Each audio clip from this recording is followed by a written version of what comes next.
Mark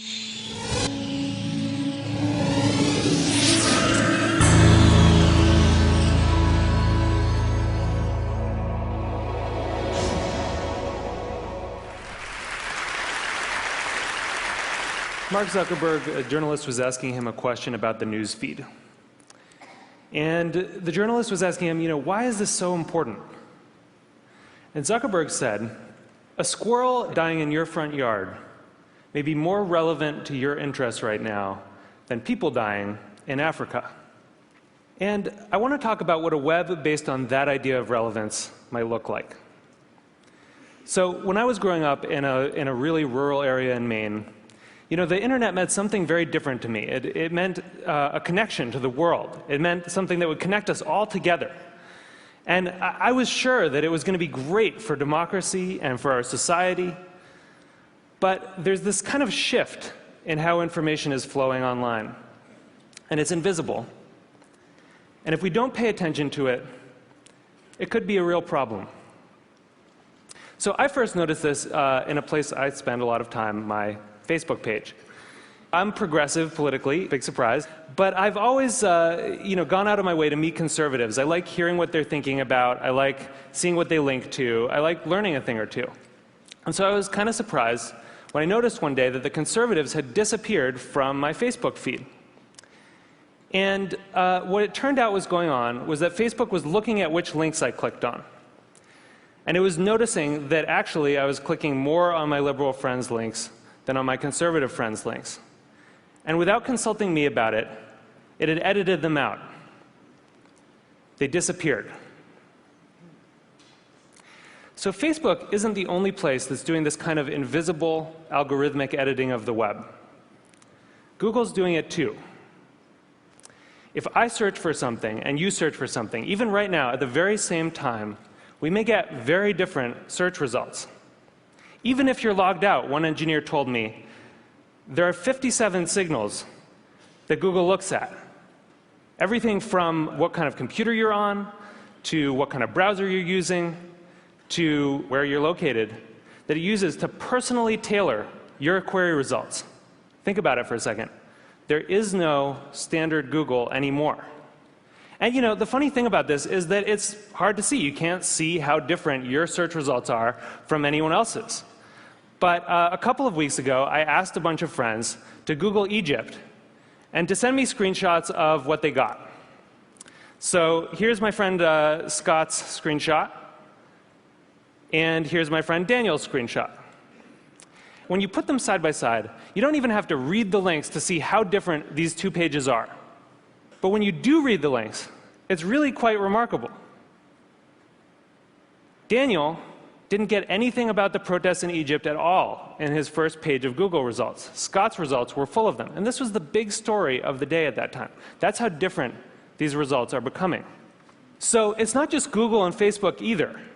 This is something that's sweeping the web. There are a whole host of companies that are doing this kind of personalization. Yahoo News, the biggest news site on the internet, is now personalized. Different people get different things.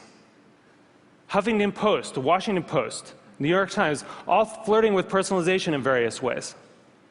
And where this moves us very quickly toward a world in which the internet is showing us what it thinks we want to see, but not necessarily what we need to see.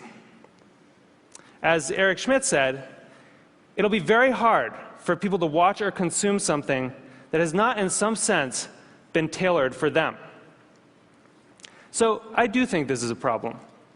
And I think if you take all of these filters together, if you take all of these algorithms, you get what I call a filter bubble. And your filter bubble is kind of your own personal, unique universe of information that you live in online. And what's in your filter bubble depends on who you are, and it depends on what you do. But the thing is that you don't decide what gets in. And more importantly, you don't actually see what gets edited out. So one of the problems with the filter bubble was discovered by some researchers at Netflix. And they were looking at the Netflix queues, and they noticed something kind of funny that a lot of us probably have noticed, which is there are some movies that just sort of zip right up and out to our houses. They enter the queue, they just zip right out. So Iron Man zips right out, right? and waiting for Superman can wait for a really long time. What they discovered was that in our Netflix queues, there's kind of this epic struggle going on between our future aspirational selves and our more impulsive present selves. You know, we all want to be someone who has watched Rashomon. But right now, we want to watch Ace Ventura for the 4th time. So the best editing gives us a bit of both. It gives us a little bit of Justin Bieber and a little bit of Afghanistan. It gives us some information vegetables. It gives us some information dessert. And the challenge with these kind of algorithmic filters, these personalized filters, is that because they're mainly looking at what you click on first,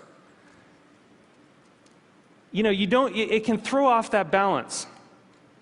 And instead of a balanced information diet, you can end up surrounded by information junk food.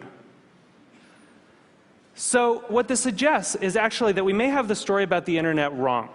In a broadcast society, you know, this is how the founding mythology goes, right? In a broadcast society, there were these gatekeepers, the editors, and they controlled the flows of information.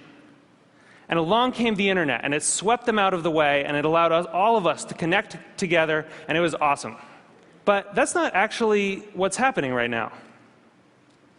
What we're seeing is more of a passing of the torch from human gatekeepers to algorithmic ones.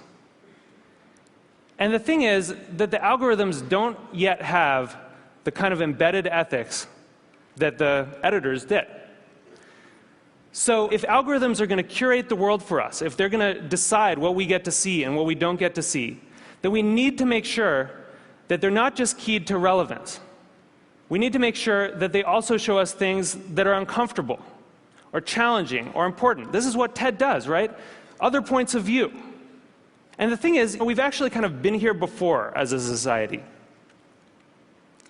In 1915, it's not like newspapers were sweating a lot about their civic responsibilities.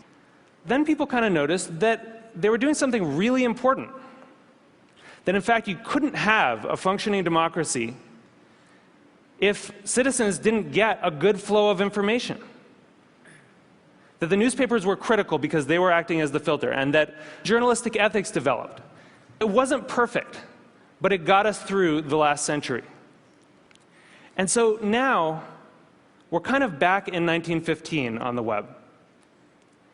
And we need the new gatekeepers to encode that kind of responsibility into the code that they're writing. You know, I know there are a lot of people here from Facebook and from Google, Larry and Sergey, who, you know, people who have helped build the web as it is, and I'm grateful for that. But we really need you to make sure that these algorithms have encoded in them a sense of the public life, a sense of civic responsibility. We need you to make sure that they're transparent enough that we can see what the rules are that determine what gets through our filters. And we need you to give us some control so that we can decide what gets through and what doesn't. Because I think we really need the internet to be that thing that we all dreamed of it being. We need it to connect us all together. We need it to introduce us to new ideas and new people and different perspectives. And it's not going to do that if it leaves us all isolated in a web of one. Thank you. Thank you.